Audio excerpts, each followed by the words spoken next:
السلام علیکم جی دوستو، سوال پوچھا جاتا ہے مولانا صاحب سے کہ کیا میاں اپنی بیوی کے پشتان چوس سکتا ہے، اس کی شرمگاہ کو چوس سکتا ہے، کیا اس کے پچھلے حصے میں ہم بستری کر سکتا ہے، ان میں اسلام میں کیا جائز ہے؟ تو مولانا صاحب اس کا بڑا ہی پیارا آنسر دیتے ہیں کہ اسلام کے اندر جو جائز ہے وہ صرف سامنے والا رستہ ہے جہاں سے اولاد پیدا ہوتی ہے، اس کے علاوہ سب ناجائز ہے، حرام ہے۔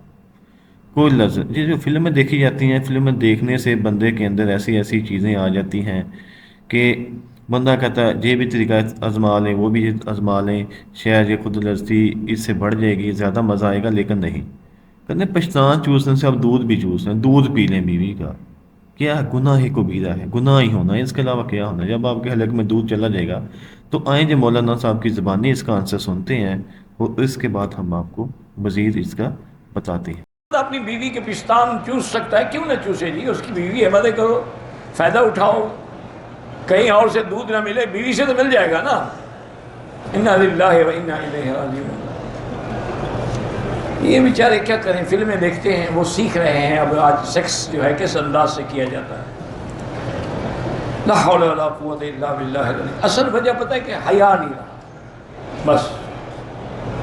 اب دیکھیں، بیوی ہو بی بی عائشہ جیسی، جس کی تصویر جبریل لے کے آئے،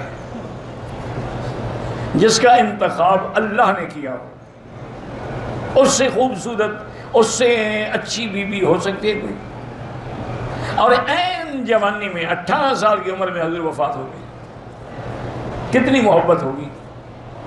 لیکن بیوی فرماتی ہے کہ واللہ مجھے اللہ کی قسم ہے، میں نے حضور کے بدن شرمگاہ کو نہیں دیکھا، نہ حضور نے میری شرمگاہ پہ کبھی نظر ڈالی۔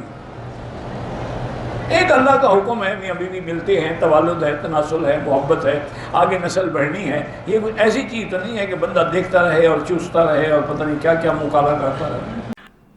مولانا صاحب نے بڑے ہی اچھے انداز سے بیان کر دیا کہ فلمی سین کرنے کی کوئی ضرورت نہیں ہے۔ جو آج کل کی جو جنریشن ہے وہ فلمیں دیکھتی ہے، وہ فلمیں دیکھنے کے بعد ویسا کرنے کی کوشش کرتی ہے، حالانکہ وہ فلمیں بنائی جاتی ہیں، خود بنائی جاتی ہیں، اور دوستوں خود تو وہ پیسے کماتی ہیں فلمیں بنا کر، لیکن دوستوں کو وہ خراب کر دیتے ہیں، اور اس میں جو ہمارا اسلامی معاشرہ وہ زیادہ اثر لیتا ہے، وہ زیادہ خراب ہوتا ہے۔ مغربی تہذیبیں تو ہے ہی ہیں، اس میں آگے ہیں، یورپین کنٹری تو پہلے ہی آگے ہیں، لیکن یہ جو معاشرہ ہے اسلام والا، یہ بھی انہوں نے خراب کر دیا، یہ لوگ بھی اسی چیز کے پیچھے پڑ گئے ہیں اب، کہ ایسا کیا جائے تو کیا ہوگا، ویسا کیا جائے گا تو کیا ہوگا، لیکن ان کا حیا جو ہے وہ ختم ہو گیا۔ اگر حیا ہو تو ایسا کبھی بھی نہ ہو۔ تو اللہ تعالیٰ ہمیں نکمے نکمے کام کرنے سے اللہ تعالیٰ محفوظ فرمائے، اور ایمان کے مطابق اور اسلام کے مطابق زندگی گزارنے کے ہمارے ایمان کو پختہ بنائے، آمین۔